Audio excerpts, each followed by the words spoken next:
Yes.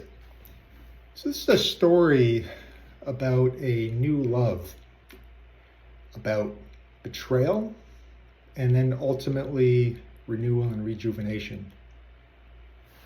And it's framed around all things, and what it's about is my relationship with a jazz instrumental album. Music without words. And where this relationship began was 45 years ago in 1978 when I was a freshman in college. And I had what really is one of those quintessential college experiences where you want to be exposed to new people and cultures and music. And one day there was this music emanating from one of the dorm rooms near mine.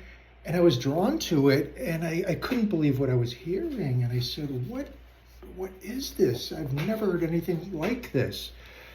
And he pulled out the album cover, and he said, it's Cosmic Messenger by Jean-Luc Ponty.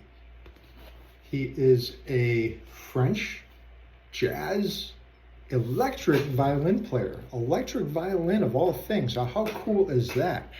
So I just became enraptured with this album. I borrowed it and I made a copy of it on cassette, and I've listened to this countless times over the years in my old Datsun B210 originally, and through the many years which followed. And my appreciation grew from the initial just love of something that was so cool and unknown and hip and weird and electric violin, like how cool is that, to developing a deeper appreciation of the musicality of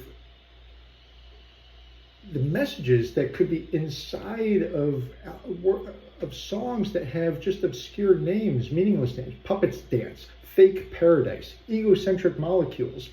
But yet, how could this music have been speaking to me? It was doing it through a deeper appreciation I was gaining of Ralph Armstrong's tremendous bass solo on Egocentric Molecules, of the almost lyrical drumming of Casey Sherrill through the whole album. So this was just a wonderful relationship. I would put this album on maybe once a year or so through the many, many years until I didn't. And that was about 7 years ago when I lost my wife, Anne, after 32 years of marriage. I found myself in the back seat, the back row of a Swiss Air flight to Europe on a business trip. And I was pressed up against the bulkhead in a seat that didn't recline. I was feeling claustrophobic and exhausted and stressed from the travel, and as this anxiety and just stress of what had happened in that 2 months ago when I lost her just really was hitting me all at once. And I said, I know what I need. I'm going to turn to my old friend. And I pulled up this album, put it on, and guess what? Nothing. It did not have the effect I wanted. I heard the notes. I was not getting the message. And I felt really betrayed. Instead of having this comforted effect, that moment became lodged and associated in my mind of, instead of joy with this old friend of mine, it became a reminder of just how let down I was in that moment of despair. I couldn't listen to the album anymore from that point forward. And if I did think of it, the title that would come to my mind from all these tracks on here was a track named I Only Feel Good With You. I Only Feel Good With You. That's the one that would come to mind. And I just couldn't touch this anymore. Well, about 5 years go by. And as there's a saying that says, time is the tonic. Well, sure enough, that soothe some of the pain. And I found myself thinking about this old friend. And instead, the title that would come to my mind would be, Don't Let the World Pass You By. Don't let the world pass you by. And I grabbed my new Apple iPod headphones that I got.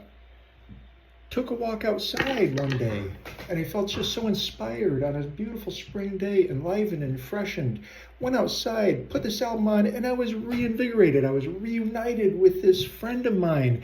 That message, don't let the world pass you by. And I made the decision at that point to go forward, to take those walls down.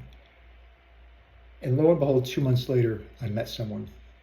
I met someone who brought me so much joy that the title, which transpired from that point into my mind, was The Art of Happiness. So I learned the art of happiness, again, thanks to this old friend of mine.